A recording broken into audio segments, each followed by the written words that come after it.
क्या दशा इन सरकारों ने राष्ट्र निर्माता कहे जाने वाले शिक्षकों की थी। लेकिन हम सब शिक्षकों ने अपने दम पर, अपने बलबूते पर किसी की कोई मेहरबानी नहीं है सी। हमने शिक्षक की उस गरिमा को फिर से वापस लौटाई और आज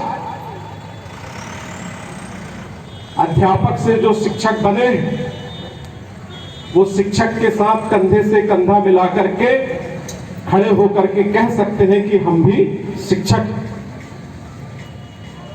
लेकिन साथियों, बड़े दुर्भाग्य की बात कि लेकिन एक बार फिर न केवल शिक्षक बल्कि पूरे कर्मचारी जगत की प्रतिष्ठा दांव पे लगा दी गई। एक सरकारी कर्मचारी कैसे बनता है? बहुत परिश्रम करके बनता है, दिन रात पढ़ाई करता है, बरसों पढ़ाई करता है, तब जाकर के सरकारी नौकरी प्राप्त करता है। आज पूरे देश के सरकारी कर्मचारियों की पेंशन बंद कर दी गई। सरकारी कर्मचारी क्यों बनना चाहता है? उसमें पेंशन सबसे महत्वपूर्ण इशू है जो सरकार ने बंद की।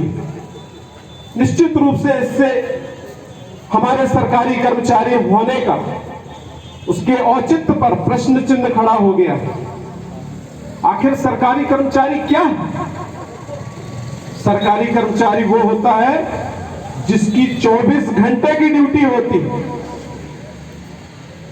अभी आपने देखा कोरोना संकट के समय प्राइवेट के लोगों ने क्या किया, चाहे वो प्राइवेट अस्पताल हो, चाहे प्राइवेट स्कूल हो, बहुत तारीफ होती है, बहुत प्रशंसा होती है। लेकिन इस कोरोना संकट में साथ किसने दिया?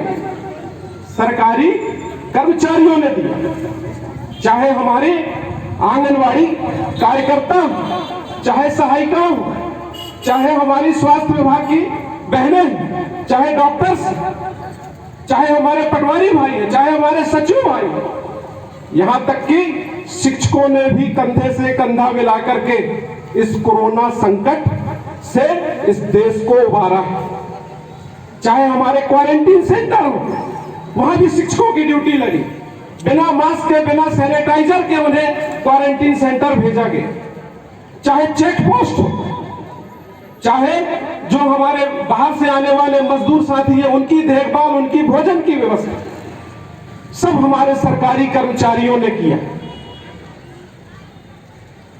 तो सरकारी कर्मचारी इन तमाम सेवाओं को देता है। 24 घंटे का कर्मचारी सिर्फ इसलिए कहते हैं कि वो हमेशा जनता की सेवा के लिए खड़ा रहता है।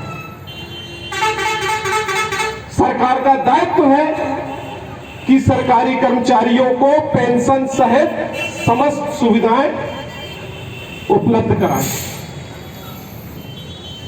हमारे सिविल सेवा आचरण नियम में लिखा है कि कोई भी सरकारी कर्मचारी अन्य धंधा व्यवसाय नहीं करेगा। क्यों लिखा है? इसीलिए क्योंकि सरकार सरकारी कर्मचारी के बतौर उसे वेतन देती है, उसे पेंशन देती है। तो इसीलिए सरकारी कर्मचारी का यह अधिकार है पेंशन पाना, कोई एहसान नहीं। आप प्राइवेट वालों से तुलना नहीं कर सकते।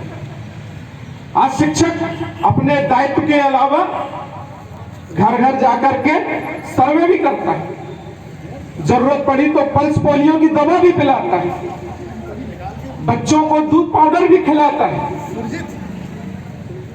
आज हमारे साथी बीएलओ बन के घर घर घूम रहे हैं। तो जो प्राइवेट है और सरकारी कर्मचारी, कोई तुलना नहीं की जा सकती। आती है बात, जब हम पेंशन की बात उठाते हैं तो कहीं ना कहीं ये बात आती है सामने कि प्राइवेट वालों को नहीं मिलता, उनको नहीं मिलता, आप पेंशन की बात क्यों कर रहे हैं? तो हम पेंशन की बात क्यों करते हैं? सबको मालूम होना चाहिए कि जिस तरीके से हमारी सेवाएं सरकार के द्वारा ली जा रही हैं, वहां पर हमारा पेंशन अधिकार है। साथियों, न्यू पेंशन स्कीम केंद्र सरकार के द्वारा 2004 में लागू की गई, मध्य प्रदेश सरकार के द्वारा 2005 में लागू की गई। इसके पहले मध्य प्रदेश सिविल सेवा पेंशन नियम 1906